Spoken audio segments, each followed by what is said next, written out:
Hello, everyone. You are in the right place this evening if you are wanting to learn more about how to find that persnickety, oh, that's a big word, how to find that tough to find leak outside.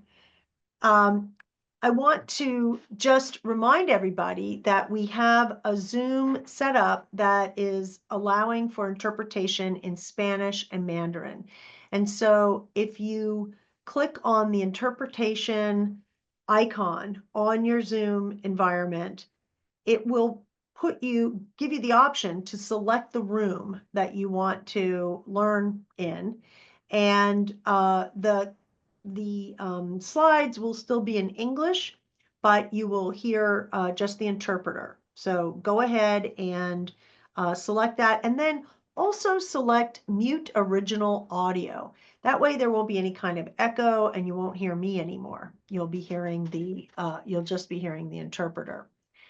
And then this evening, we are taking questions simultaneously with the class. And this is something we always do with G3. It's a really great opportunity for you to learn from, ask questions of a very accomplished landscape designer, Francesca Cora, with G3. And you can just click on that Q&A button and ask your questions in your native language, and they will be interpreted into English, Spanish, and Mandarin, depending on which one you're coming in on. Okay, so I'm going to go ahead and get going.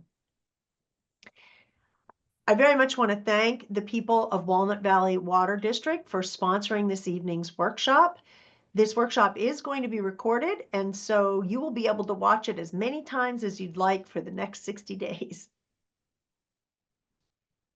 Now, when you consider the fact that, as this graph shows, half of the water that comes into your home is actually being used in your landscape, you can understand why Walnut Valley is so interested in doing a class like this. Because even if you could reduce that landscape water by half, you would have a 25% reduction in your overall household use. So it's a big deal to concentrate on landscapes. And of course, we are concerned about leaks inside, and we're concerned about water use inside. But there've been a lot of innovation that has been happening on inside devices. And now really our attention is turning to that outside. And the reason we're doing the class this week is because it's the EPA WaterSense Fix a Leak Week. So these classes are happening all over the country during this week. And if you're at all familiar with G3 classes, you will realize that we talk about the whole workshop in terms of puzzle pieces. So these are the 6 puzzle pieces for tonight. We're going to talk a little bit about, what is the foundation for our landscaping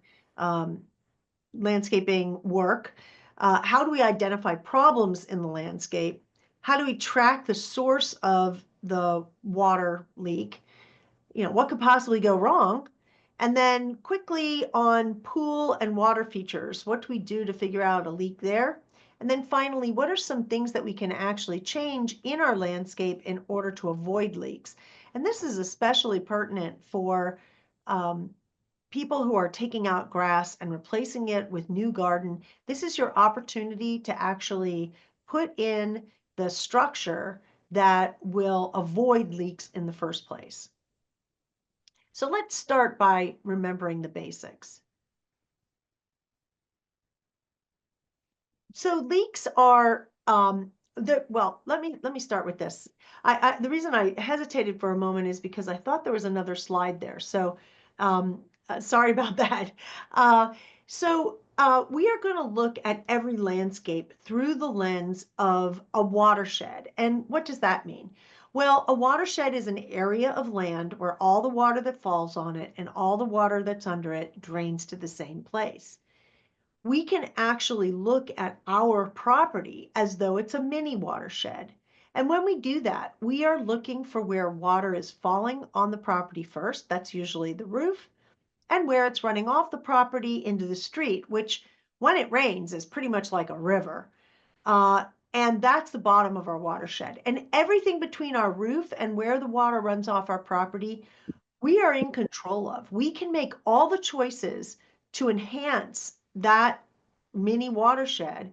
And at the same time, we are creating a landscape that's more resilient to climate change, that is more beautiful, that uses less water, and hits a lot of other objectives that we have in our landscaping. So the way that we accomplish this, new mini watershed is by applying 4 principles.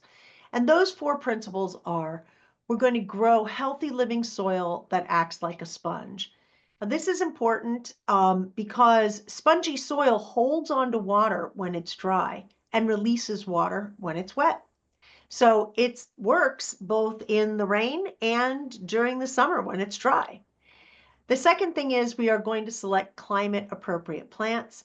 These are plants that are adapted to our climate, so Mediterranean plants, but also we're really going to try to find local California native plants because they're the best adapted to our particular climate. The third thing is we passively capture rainwater as a resource. That means that when we take out our turf and we replace the landscapes aren't flat anymore.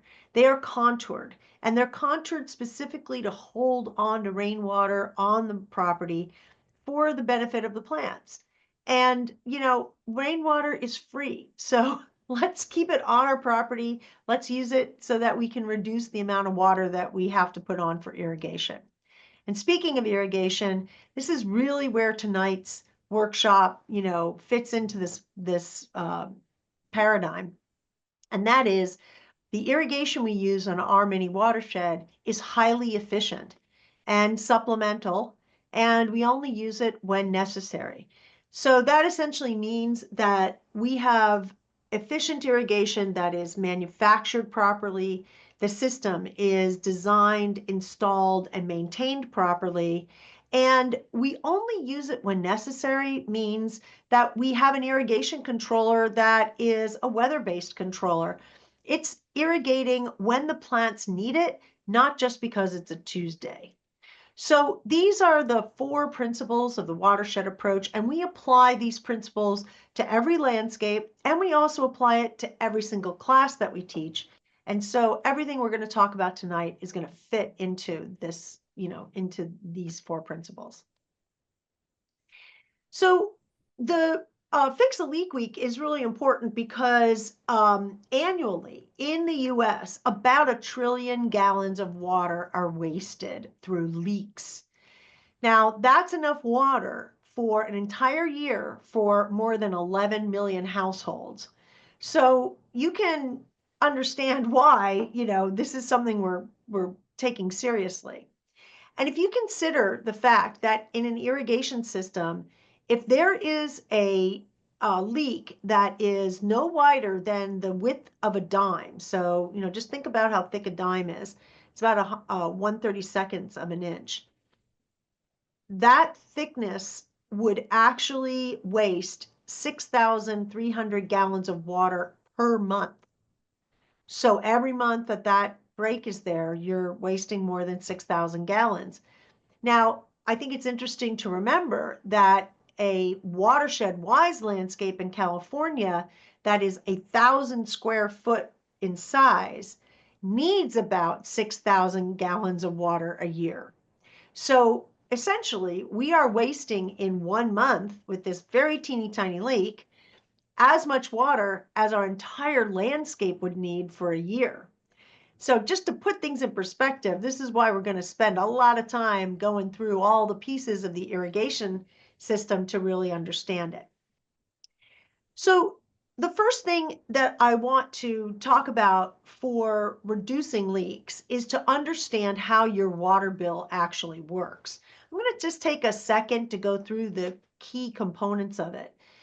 So on this water bill, we have A, which is basically telling you about the account. It's giving you, your address would actually be would be up there. It tells you the service type and the size of your irrigation or size of your water meter that's coming into your home. That's in A. In B, there are the tiered rates. So these are the rates per unit per tier. Now, I just used the word unit, and you can see it written all over this water bill. But what does it really mean? Well, a unit is 100 cubic feet of water. Water agencies measure their water in cubic feet. So each unit is 100 cubic feet. And actually, every 100 cubic foot is 748 gallons. So when you go to the C on this water bill, you're essentially identifying your current period consumption. And in this case, it's 131 units or 131 100 cubic feet of water. In order to figure out how many gallons that is, you multiply it by 748. So in this case, you've used 97,988 gallons in the 28-day period. And that translates into about 3,500 gallons per day. When you go over to B or back to B and take a look at the usage and rates, you can see that as you use more water, the price is going up for the incremental water use. So your water bill is generated based on these, based on this total gallonage. And when you see the word unit, you know, okay, that's about 750 gallons, like just if you want to do it in your head. And I think this is a really useful way to start to see leaks, because if from month to month you are seeing a big change, that's something you want to think about. Well, why would it have changed? Now, maybe it's going from spring to summer, or summer to fall, and you would see a change there, assuming that you're irrigating in the summertime. Your water usage in the summertime could be much higher. And then in the winter, most of us aren't irrigating as much, and so the water usage drops. But if you're suddenly seeing in the wintertime, an increase in water use, or maybe even in the summertime, a super increase in water use, this is like your first line of defense. You're looking at the bill and seeing, okay, there's something up here. Like, there's a difference. I need to investigate this. So it's a good wake-up call to start to look at the actual system. And the first thing that you're going to see on the system is your water meter. So your water meter is out in a box somewhere, usually at the front of the house near the property line. And the meter is, since your water bill is being given to you in cubic feet, I'm going to use this analog meter as our example. I think most of you have analog meters. And basically, when you open up that box and you wear gloves and you make sure there are no things inside of it, that's the first thing, kind of clean it out and lift the cover of the meter, you will see inside this odometer. And it basically works almost exactly like, your odometer on your car. And the numbers that we're really interested in are those last three numbers, the numbers on the right side. The number that's on the far right is 1 cubic foot of water. So that is only going to change when 1 cubic foot of water has gone through the meter. Now, 1 cubic foot is equal to about 7.5 gallons of water. So you could have a very, very tiny or slow leak, and you won't see that number change. And it's possible that you won't even see the sweep hand changing very much or changing at all because the flow is so low. But what you will see continue to move when you have a leak and you've turned off everything in your house and landscape is this little indicator. It could look like this. It could be like a little flag, but it's like a little tiny indicator. Usually it's a wheel or a flag. And if that is going, it means there's a leak somewhere, and it's identifying a very low flow. Again, the actual odometer may not be ticking away, but if that little leak indicator is running, something's going on. Now, I just want to take a second to tell you that there are some things in your home that are set up to automatically use water. One of them that I can think of is an ice machine. So if you're looking for leaks and you haven't turned off the water to your house, you may have a very low indicator like this because your ice machine may be working, even though there's no one taking a shower, using the bathroom, or using anything else. It could still be going. So just be aware that we're going to actually use shutoff valves to turn off water throughout the system because there are some things that use a little tiny bit of water. I'm going to skip over the digital meter because you don't have that. So you're going to see this same slide again in just a little bit. I'm going to just get you oriented because we're going to spend a lot of time looking at the irrigation system because this is really the source of most of our leaks. I'm going to take you through very quickly and just help you to kind of understand how it all works. If you go down to A at the bottom of the screen, this is where your water meter is. That's what we just talked about. And the water is coming under pressure from the water meter, and it's going either into your house directly and then coming out into the landscape, or it's splitting. And you can see here that B is actually showing a split where one main line is going into the house and the other, called an irrigation main, is going out into the irrigation system. These pipes, whether they go into the house first or not, or are split like this, these pipes are copper pipes. They are under pressure all the time. There's always water flowing through them. And then there's usually a shutoff valve of some kind if you have an irrigation main line so that you can isolate it. And then you get to D, which is the backflow preventer. Not everybody has a backflow preventer, but some of you may. Especially if you have a larger property or you have a pool, it's likely that you have a backflow preventer of some kind. Then after the backflow preventer, the pipe can change to PVC pipe. So from now on, when we're talking about the pipe in the irrigation system, we're talking about glued PVC pipe. And you may have a master pressure regulator or master filter or something like that in your line, and those would be D and E in this diagram. But you may not. The PVC pipe will be going out into the landscape, and it will go to F and G.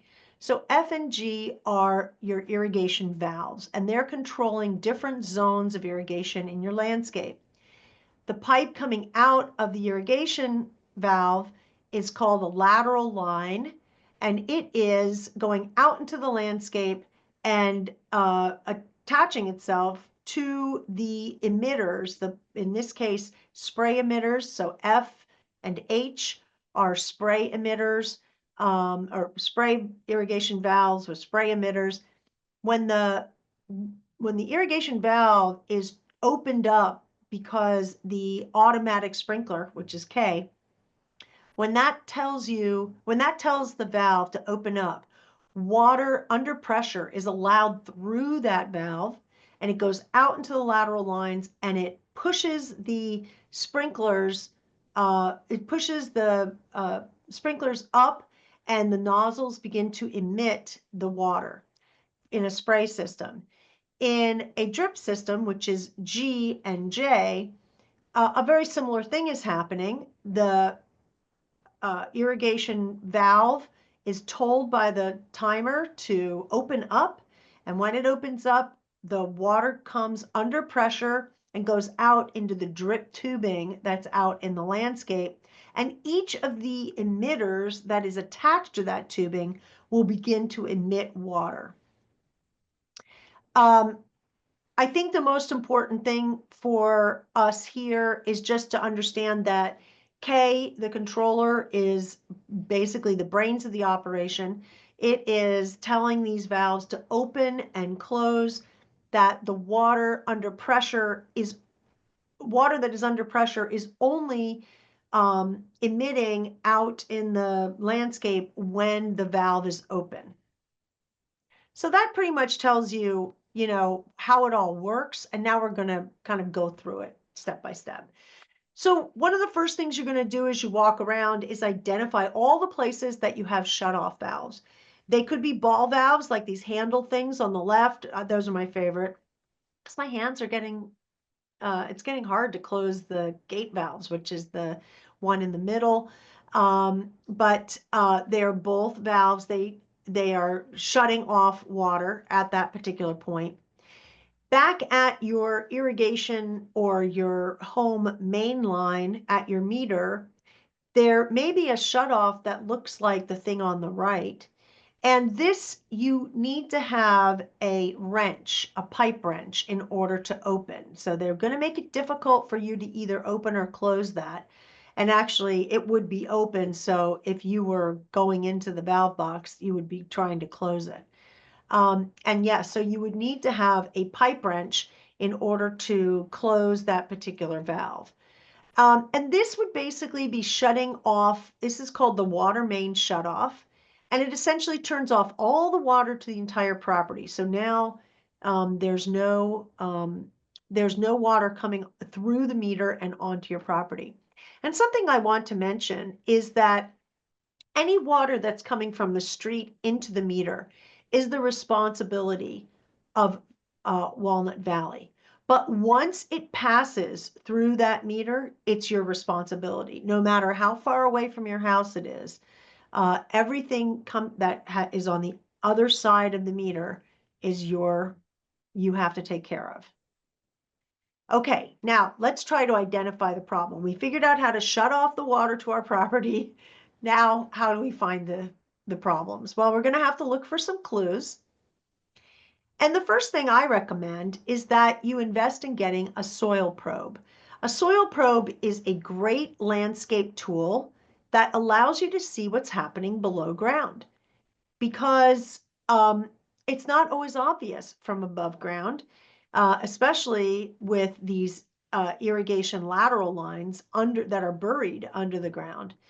And you can purchase one of these soil probes at most hardware stores have them, but certain an irrigation store would have one. So I'm looking for clues. Is this a water feature? I don't know. Certainly, if you have any obvious signs of geysers, puddles, sunken spots, anything like that, there's likely to be some kind of a leak happening there. And it could probably be a mainline break.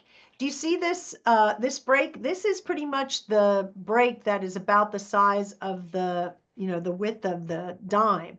So you can pretty much reliably think about this as wasting 6,000 or more gallons per month through that hole. And of course, they're buried, so it's hard to see. But your main line is your most likely culprit for a very large either geyser or pool of water in your landscape.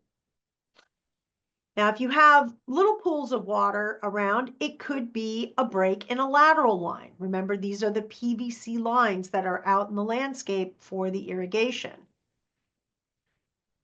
Make sure that you take a look at your backflow preventer. If you have one, not everybody has one, but if you have one, check it out. It's very typical for these backflow preventers to start to leak because they're essentially gaskets that are pressed against each other, and any debris or even just wear and tear over time can wear away at those gaskets, and when that happens, the seal is not tight and water can start to come out of it. take a look to see if the hose connections are damaged. That's very typical, what you see here.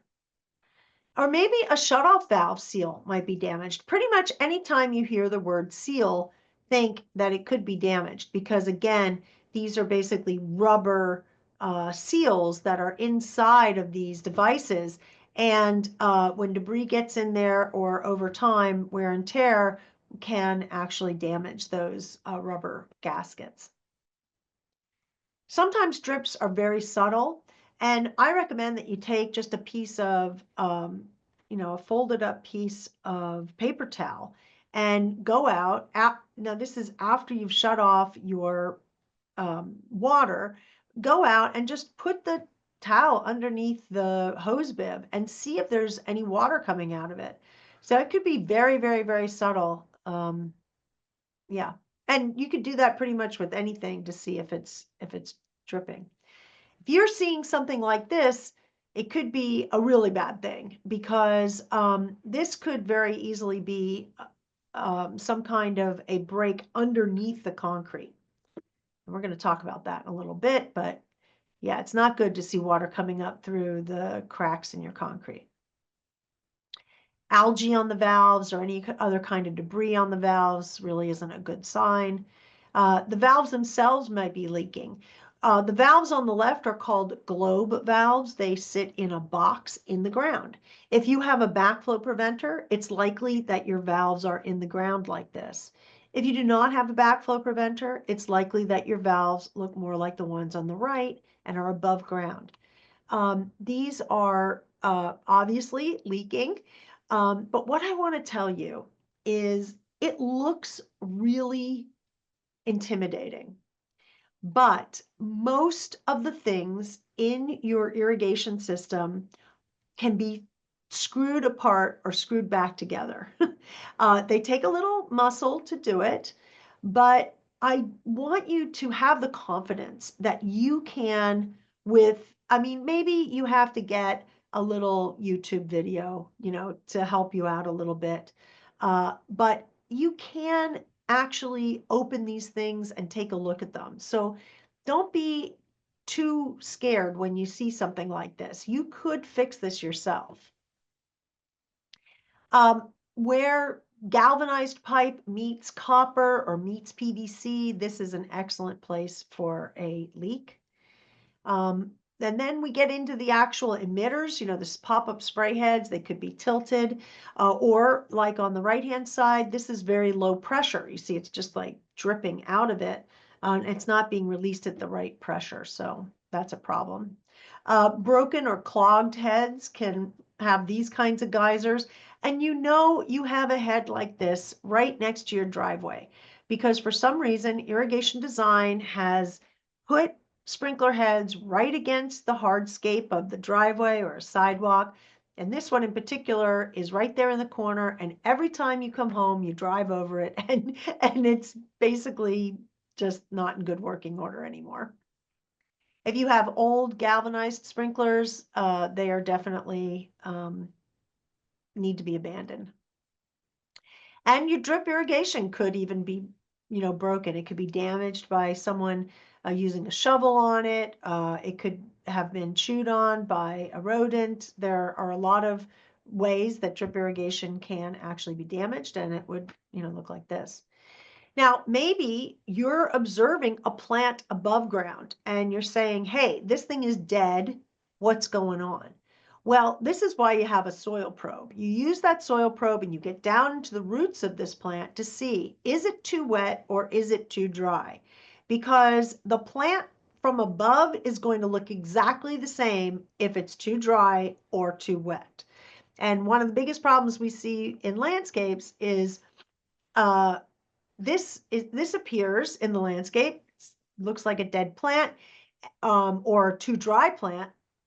And property owners think, hey, I need to crank up the irrigation and get this going. When in reality, this plant has drowned. So get a soil probe. Now, this isn't technically a leak, but it certainly wastes a lot of water. And that is when your landscape went in, the plants were really small, but then the plants grew, but the sprinkler heads weren't tall enough. So now the sprinkler heads are blocked by plant material. And so all of this water is not making it into the landscape. It's basically running off. This is a great opportunity to convert this spray irrigation system to drip irrigation. Also, technically not a leak, but a potentially big water waster is the hillside, hillside drainage. Now, essentially, when you have a hillside, I want you to imagine the sprinkler heads that are at the bottom of the hillside are, they're there. And when you turn off the irrigation in the lateral line, so when the valve closes, all the water that's already in the lateral lines is going to actually go down the slope to those lowest valves. Well, those lowest valves think that, the pressure's on because obviously all this water is coming at them.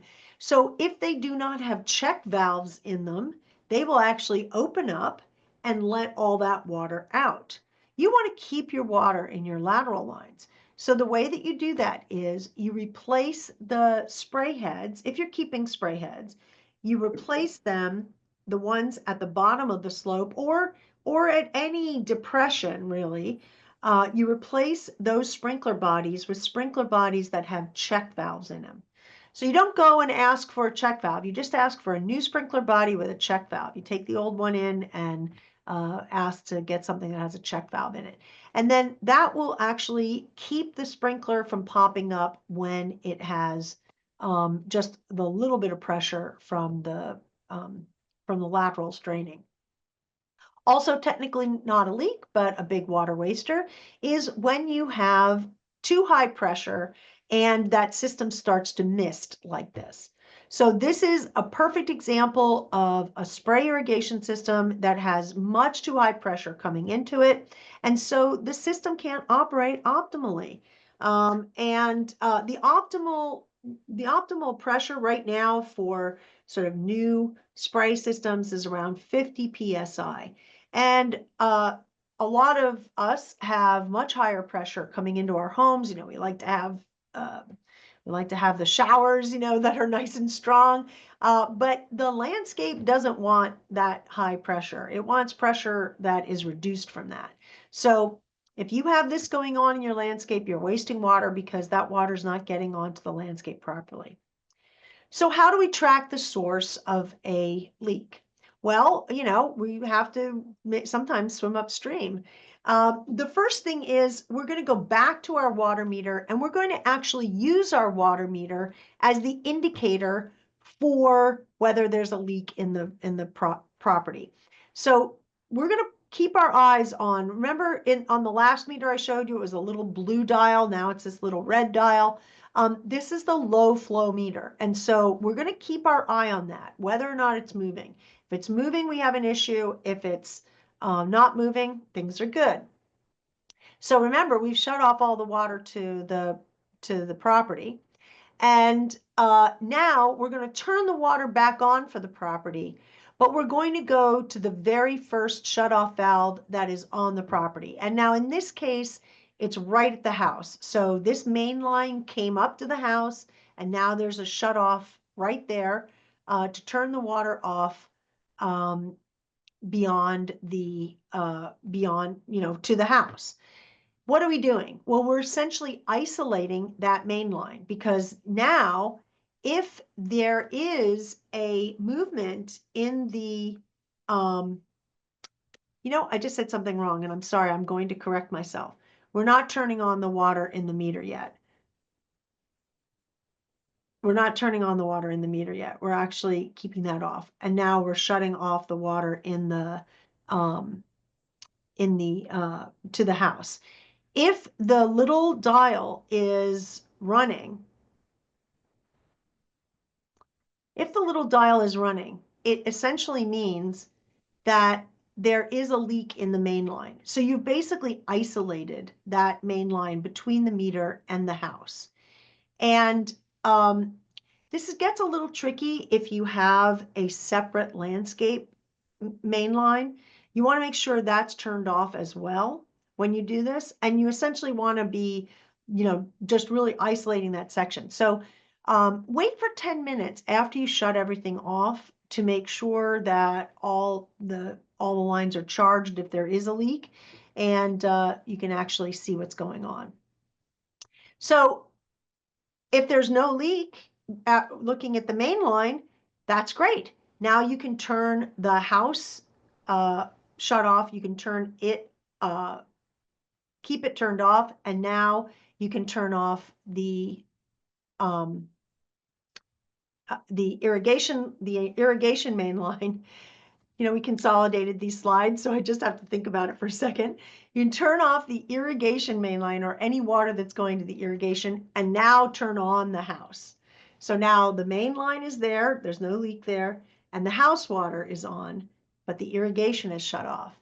Okay, this is basically telling you, if you go back to the meter and you see it moving, it means, you have something going on in the house. There's either a leak, or maybe your ice maker is working. If you can disable that, that's really good to do. But if that thing is moving, there is a leak in the house. You may still have a leak in the outside, but for sure you're going to have to investigate something in the house. Now turn off the water going into the house and turn on the water going into the landscape. And this is basically, isolating the house, isolating the landscape. If the low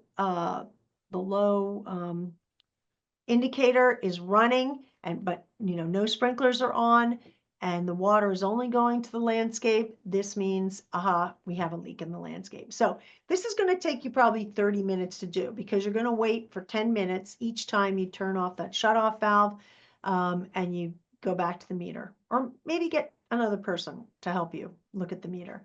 Now, professionals can actually use acoustic sensing equipment to do this pretty quickly. So it's possible that you might want to have someone come out and do a professional analysis to make it a little easier.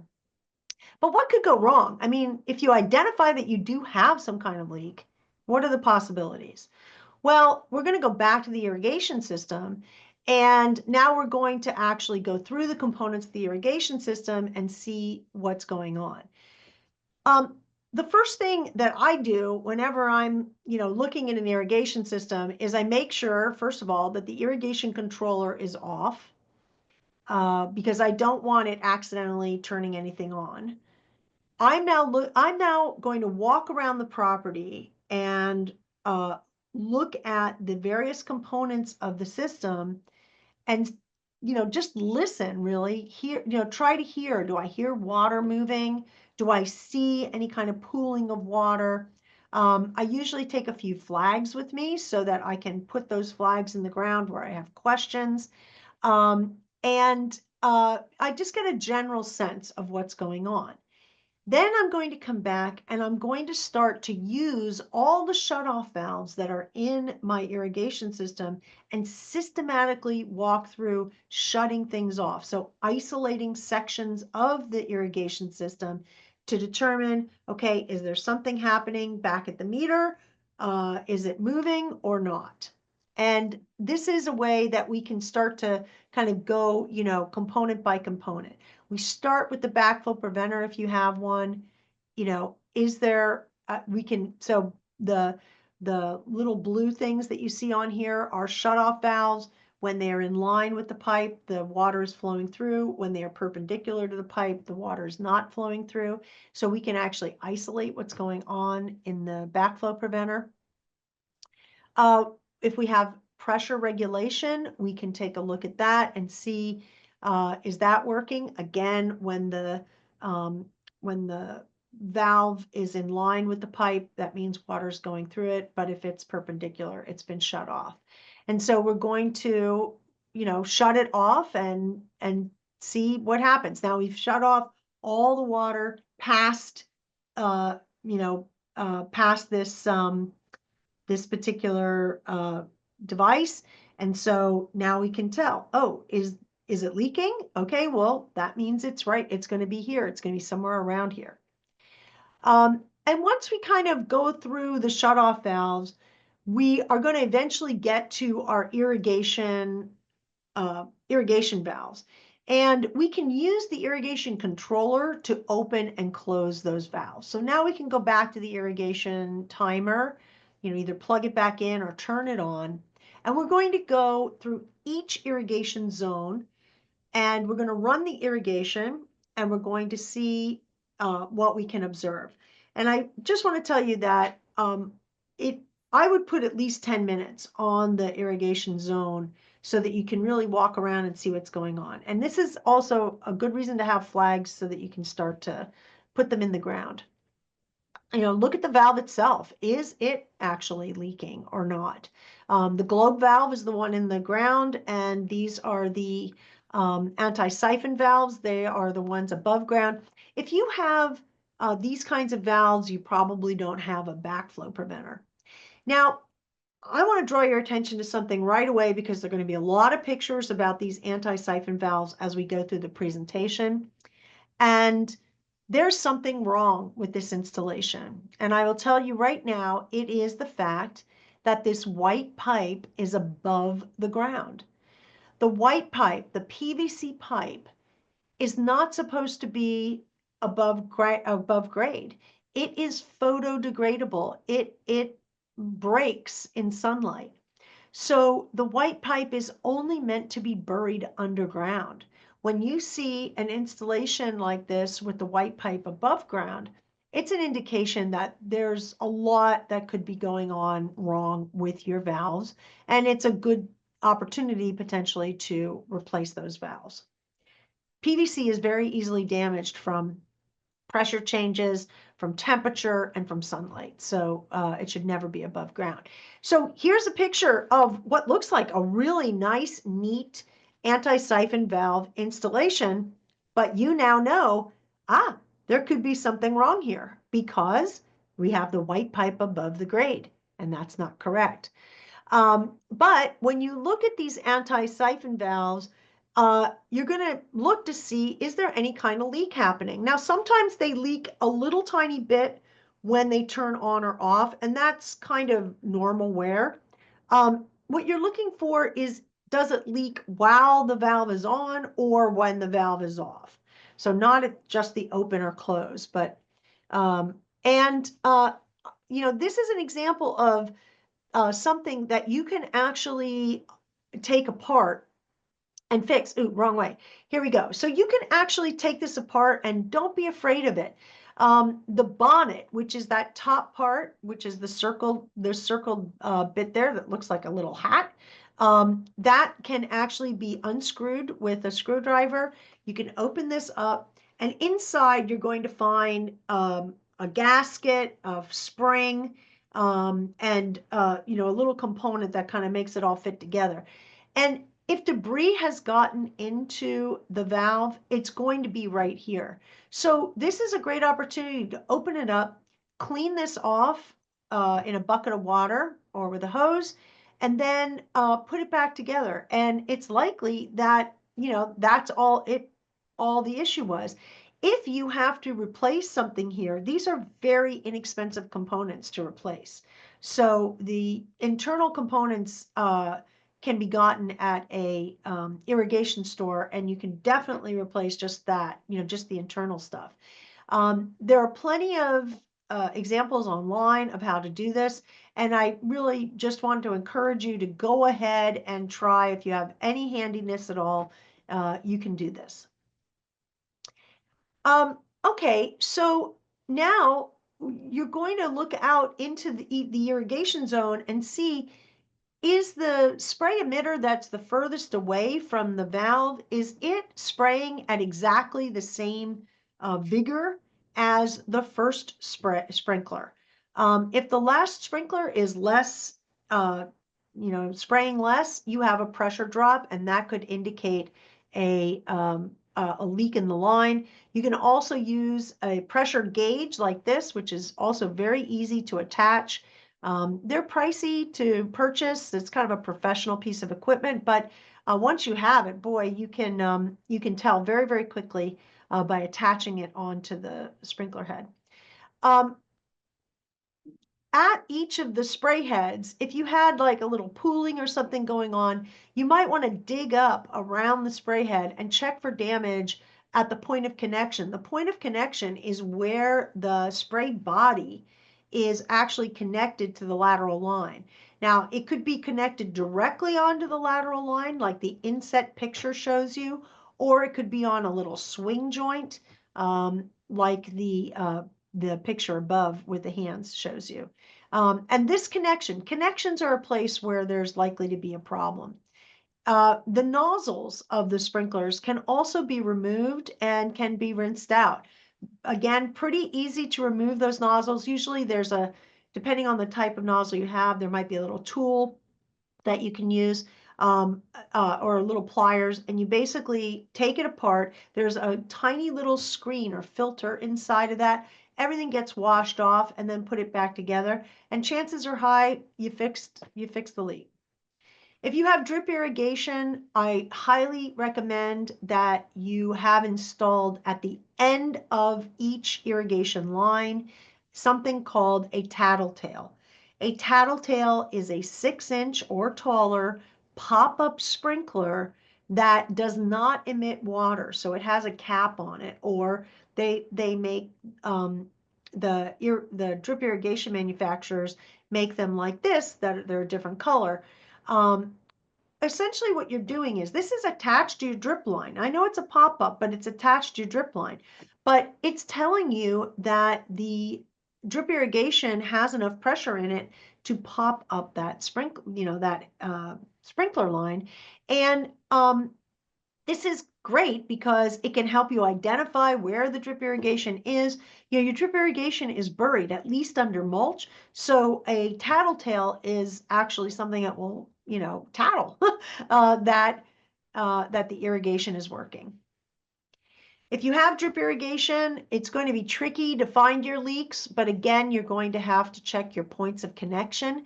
There are several of them. There is where the lateral line connects to what's called a riser, which is basically bringing the pipe up to the surface.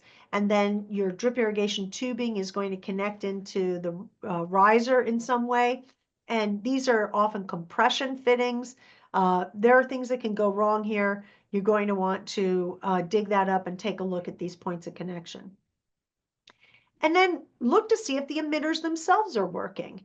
It's possible that there's damage in the line or damage and clogging in the emitter. If you have an emitter that is either popped out or has damage on it, you could potentially pull it out and put a goof plug in to basically stop up the line. Or more likely, you're going to need to cut a section out of the drip irrigation and repair it. Think about this when you're having new drip irrigation put in. Ask them to give you a little slack in the drip irrigation line so that it's not as difficult to repair. But with the right couplings and a couple feet of drip tubing, you can just replace where the damage is.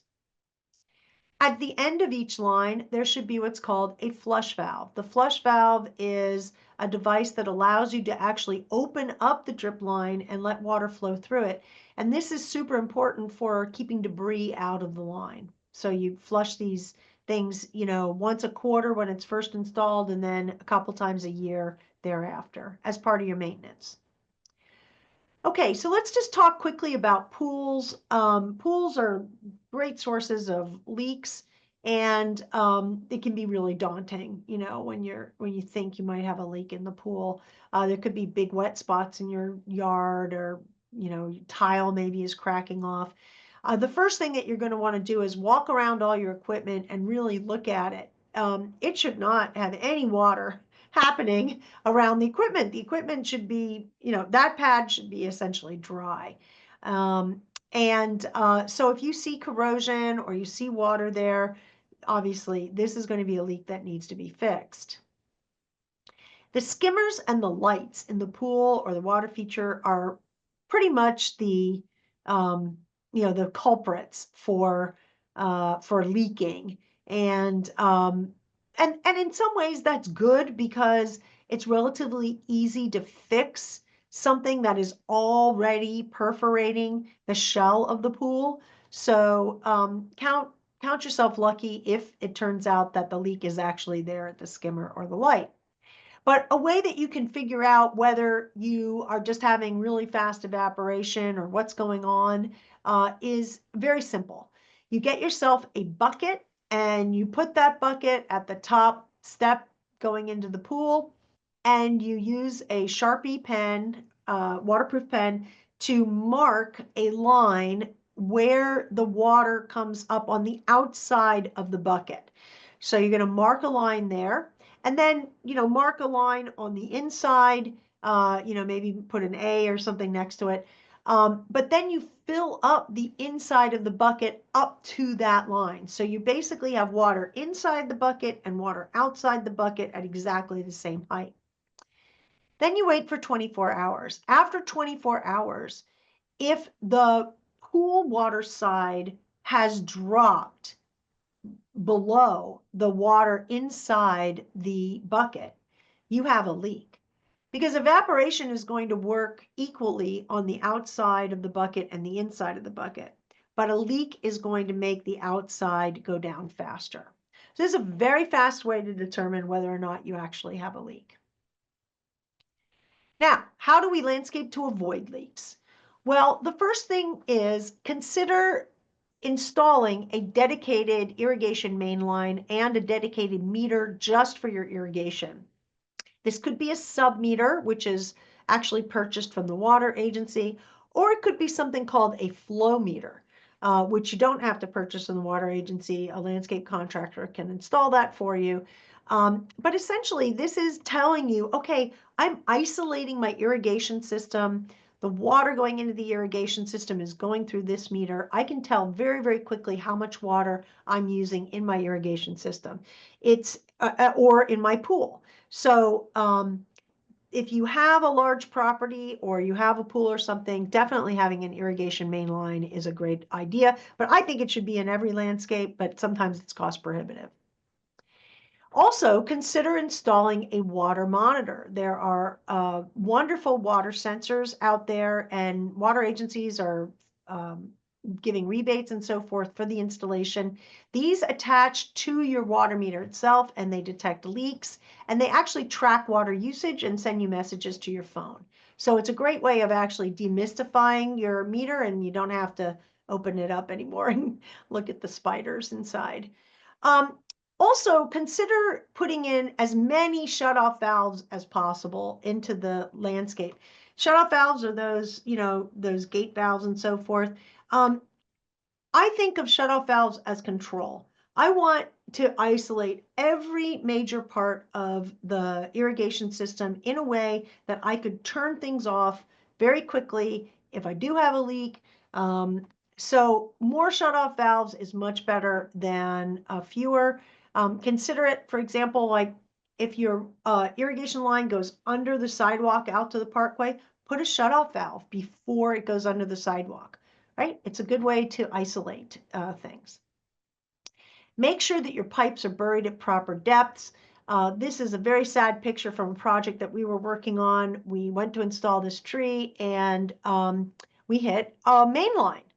And we thought, how is this possible? Well, the main line was sitting at about 4 inches below grade. The real depth is supposed to be 18 inches. So main lines are copper. They should be 18 inches below grade. Plenty of room, but I know that's not often the case. Irrigation lateral lines should be at least 6 inches, preferably 12 inches below grade. And main lines need to be Schedule K copper. This is kind of important. If you have a main line put in or you have an opportunity to see your main line, you're going to look for these green markings that are like green stripes and things, writing on the copper pipe. It indicates that it is a thick enough gauge pipe to be your main line. Most of the mainline breaks I've seen have been because someone has installed Schedule L. Schedule L is the copper pipe for your indoor plumbing. It is not suitable for outdoors. And this is definitely, this is, something I see all the time is Schedule L mainline piping, and it's just not right. So make sure that if you're having this work done, you are looking closely or asking the contractor to make sure that it's the proper Schedule K. For your lateral lines, they're PVC and they need to be Schedule 40. Schedule 40 is only buried. Again, it's not above grade. If you're above grade, you're going to have the gray pipe, and this is called Schedule 80 pipe. So it's thicker gauge. Anywhere that there's a male-female connection or even a connection of like galvanized to PVC or copper to PVC, it needs to be taped with pipe thread. Any transition, major transition, especially those male-female connections. You want to make sure that your PVC pipe has been properly glued together. And for this, I recommend that you actually go out and you watch the irrigation crew installing just a little bit of it. You're not going to hover over them or anything, but just see if they're doing it right. First of all, you don't use a pipe cutter. A pipe cutter will actually compress the PVC and it damages it. It should be cut with a hacksaw. And then we actually use sandpaper to bevel the edges and deburr, take all the little bits off of it. And then the pipe actually should be fit together with what they call like a dry well. That's basically like a test. We're going to fit together, make sure it all works, then take it apart. Both pieces of the PVC get primed, as you can see in the middle. And then the glue is applied also to both pieces of the PVC. And when it's put together, you have to do it, right away. You put it together as fast as you can after you've got the glue on it. And then you twist it a quarter of a turn. And this basically seats the glue. I want you to remember, and you hold it together for 30 seconds. I want you to remember that gluing pipe is a chemical welding process. So it's just like using a torch on copper. The glue itself and the primer are actually altering the chemistry and the makeup of the PVC. And so the only way we can guarantee that there aren't going to be leaks down the road is by making sure it's all glued together properly. So definitely take a look at that. If you have a concrete walkway or whatever, make sure you put a sleeve under it 2 to 4 inches. If you have blank irrigation tubing, or if you have drip irrigation tubing, put a pipe in to put some blanks in so you can change things out. Keep the boxes tidy and clean with gravel at the bottom. And the same thing with the anti-siphon valves. Make sure it's Schedule 80 above ground. Also make sure that these are 6 inches higher than the highest emitter. Make sure your drip irrigation valves are low flow valves. Don't just allow the contractor to take your old spray irrigation valves and convert them into drip. That actually isn't a good idea. You want to have a new low flow drip irrigation valve that has pressure regulation and filtration on it. Yeah, make sure it has pressure regulation. Drip irrigation should be 25 psi, and spray should be 50 psi. Make sure that you're cleaning out your filters a couple times a year. The filters are in these bulbous things that are attached to the valves. And then flush your system quarterly, especially in the beginning, and then a couple times a year after. Sometimes contractors install this thing on the left, which is an automatic flush valve. This is basically flushing water out of a drip line every time you turn it on. It's a waste of water. Instead, use a figure 8 like you see at the upper right, or a manual flush valve at the bottom. Add a shutoff valve at the end of each hose. These are really easy to do, and make sure that it is off. And you can add anti-siphon protection onto your hose beds themselves. And sometimes these things leak, so you want to keep your eye on that. Drip tubing needs to be covered with mulch. It is photodegradable. And when you have an irrigation system put together, a drip irrigation system, make sure all the components are from the same manufacturer, please. Never use the square staples, always use the U-shaped staples. And 1/4-inch tubing just isn't a good idea for the landscape. It's fine for a planter or a container, but out in the landscape, there are too many things that can break and go wrong. It just isn't a good idea. You want to use 1/2 inch. And make sure you're monitoring your irrigation control, you're keeping an eye on it, and you're not just letting the program run, without ever checking it. Anytime you're buying new equipment, look for that water sense label. This is essentially a guarantee that that equipment is going to save you 20% of the water over a similar piece of equipment that hasn't been tested by water sense. And thank you very much. Let's put up a poll real quick. I don't know if there were any questions or not because I had my screen off. But were there any questions at all? I didn't see any come through. No, none came through. Can you hear me? I can hear you. Does anybody want to ask a question now? If you can, click on that Q&A button and ask a question. And if not, well, thank you, but please answer that evaluation.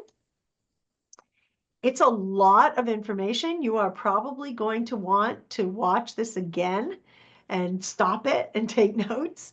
And because you have registered for the class, you will get a email that tells you how to watch the video. So it'll be very easy to do. Question. Well, unfortunately, this is an outdoor leak detection class.